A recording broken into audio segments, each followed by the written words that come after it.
What's up, Fade family? Jarvis God and Voyagers YT here, and today we're going to be talking about Spider-Man Across the Spider-Verse. Now, I don't think this film really needs any introduction. It's one of the most popular movies of the year.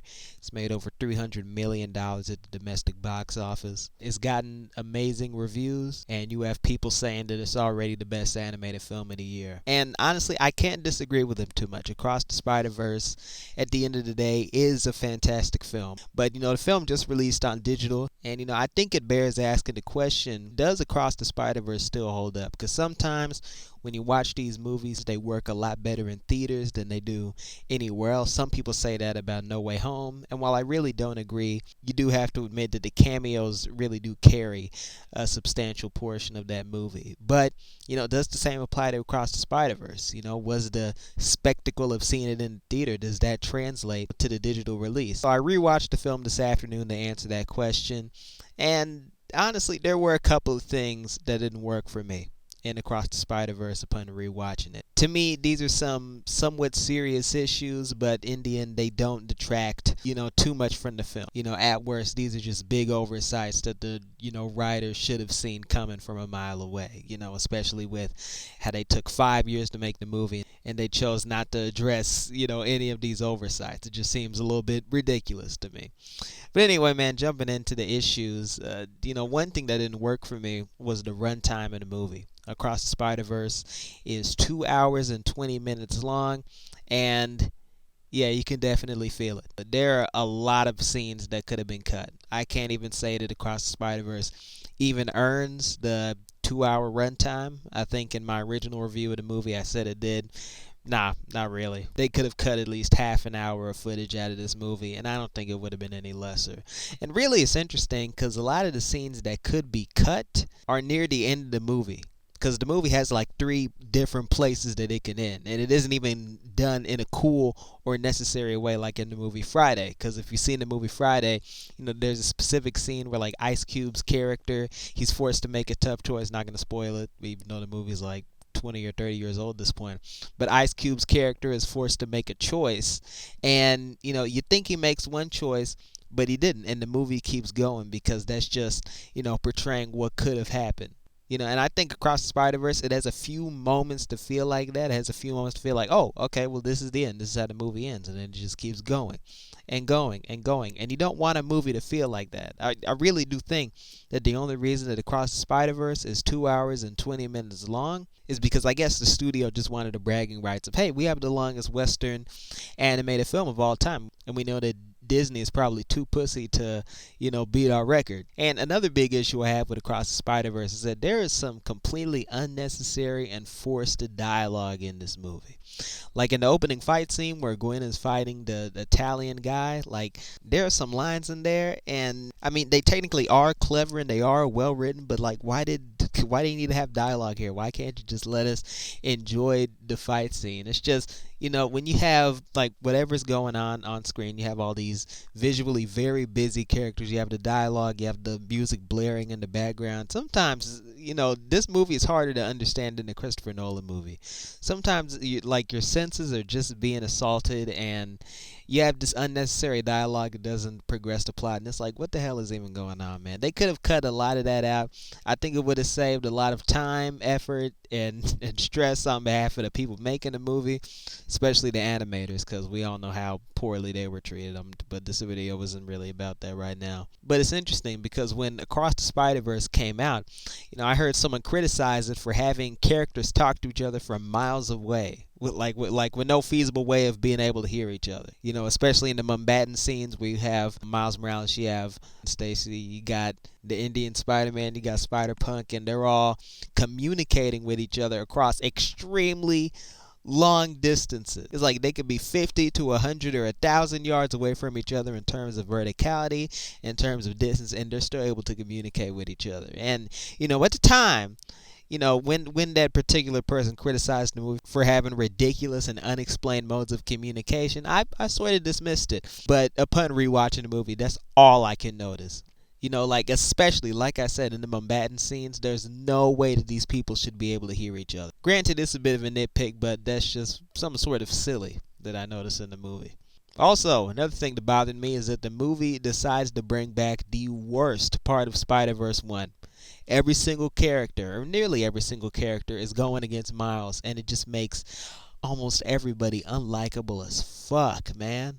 It's like they set up this like intervention with Miles, and it makes the rest of the Spider-Man look antagonistic as fuck, man. It's just stupid. Why would you paint your characters in such a negative light? I get that, one of the messages of the movie is that, sometimes you have to make difficult choices, but, Miles, he isn't really making a difficult choice. He's just trying to save his dad. This is what Spider Man does. And then you have all these other Spider Men here that are betraying, what the character is all about at its essence. Because, the whole thing about Spider Man, he does the right thing, even if it's difficult. Miles is doing that. Everybody is against him for doing that. Maybe this is because Miguel brainwashed him or something, but it's just everybody buys into the canon event bullshit. And they don't even really give convincing reasons in the movie as to why, we should believe that canon events are even real. There was one character, I forget who it was, they even asked Miguel, how do you know that the canon event even does anything? Because they say Mumbattan is unraveling or whatever. We don't actually get to see it, so it could be complete bullshit. So I don't know. It's just a little bit weird to me. I think that's just something that was underdeveloped in the script, and that's just something that had to go underdeveloped because that's just how the logistics of the story worked out. And then again, this is part one of a two-part film series. So yeah, either way, man, about every single character being against Miles, it does technically work in this movie. Thank God, because Miles' motivation is more sympathetic in this movie. Because in Into the Spider-Verse, it was more of an issue of he wanted to be involved in helping to save his universe. Miles, he really didn't even need to be there in the first place. So it's like you hated, all the other Spider-Men in that movie for being against Miles, but you gotta wonder what the hell was Miles thinking, because he couldn't take on these guys. He really had nothing to do with this. He should just let Spider-Man do their jobs. Because as it stood, before the plot decided to make him super powerful for no reason, he wouldn't have really helped in that fight. He probably would have gotten his ass kicked in the first few seconds. But in this movie, his motivation is much more sympathetic. So I'm with Miles in this one. But honestly, that trope, man, of everybody being against him, it completely ruined Spider-Verse 1 for me. And it's a big reason why I can't stand that movie.